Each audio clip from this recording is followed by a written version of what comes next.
ఆరు గ్యారంటీలు అభయహస్తం అంటూ అధికారంలోకి వచ్చిన రేవంత్ సర్కార్ ప్రజలకు శూన్యహస్తం అందించిందని మాజీ మంత్రి హరీష్ రావు ఎద్దేవా చేశారు. పటాన్చెరు మండలంలోని రుద్రారం గణేష్ దేవాలయంలో ఎమ్మెల్యే గూడెం మహిపాల్ రెడ్డి, ఎంపీ అభ్యర్థి పి వెంకట్రామరెడ్డిలతో కలిసి ప్రచార రథాలను ప్రారంభించారు. ఈ సందర్భంగా ఆయన మాట్లాడుతూ ఎన్నికల్లో కాంగ్రెస్ నాయకులు ఆచరణ సాధ్యం కాని, అలవిగాని హామీలు ఇచ్చి ప్రజలను ఢోకా చేశారని ఆగ్రహం వ్యక్తం చేశారు. మార్పు అని ఉన్న సంక్షేమ పథకాలకు కోత పెట్టారని, పాల పొంగుల కాంగ్రెస్ పాలన అసలు స్వరూపం బయటపడిందన్నారు. 6 గ్యారంటీల కోసం రాహుల్, ఏఐసీసీ మాట అన్నారని 120 రోజులు గడుస్తున్నా అమలు చేయటం లేదన్నారు. మహాలక్ష్మి పథకంలో 18 ఏళ్లు నిండిన మహిళలకు నెలకు 2,500 రూపాయలు ఇస్తామన్నారు.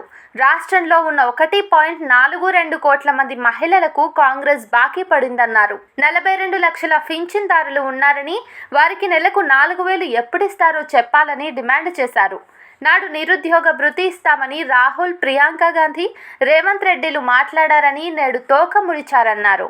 2 లక్షల రుణమాఫీ, రైతు భరోసా ఇవ్వడం లేదని, కేసీఆర్ కిట్ బంద్ అయిందని, కళ్యాణ లక్ష్మికి తులం బంగారం, వడ్లకు బోనస్ 500 ఏమాయని ఆయన ప్రశ్నించారు. వరి పంటకు బోనస్ 500 ఇవ్వాలని మాజీ సీఎం కేసీఆర్ అడిగితే సీఎం రేవంత్ రెడ్డి అవాకులు చెవాకులు పేలుతున్నారని, నువ్వు సీఎంవా లేక చెడ్డీ గ్యాంగ్ సభ్యుడివా అని విమర్శించారు. చేతనైతే 2 లక్షల రుణమాఫీ చెయ్యు, రైతు భరోసా ఇవ్వు, కరెంటు బాగా ఇవ్వు, ఫేక్ వార్తలు, లీక్ వార్తలు ఎన్ని రోజుల్లో సాగవని హెచ్చరించారు. మెదక్ గడ్డ బీఆర్ఎస్ పార్టీకి అడ్డా అని 2001 నుంచి ఇక్కడ మెదక్ పార్లమెంటులో బీఆర్ఎస్ హవా కొనసాగుతుందన్నారు. దుబ్బాకలో ఎడ్లు, నాగలి, నిరుద్యోగ భృతి, దుబ్బాకకు రైలు బండి అని హామీలు ఇచ్చి మోసం చేసిన రఘునందన్ రావును ఇక్కడ చిత్తుగా ఓడించారని, అక్కడ చెల్లని వ్యక్తి ఇక్కడ పఠాన్చెరులో ఎలా చెల్లుతాడన్నారు.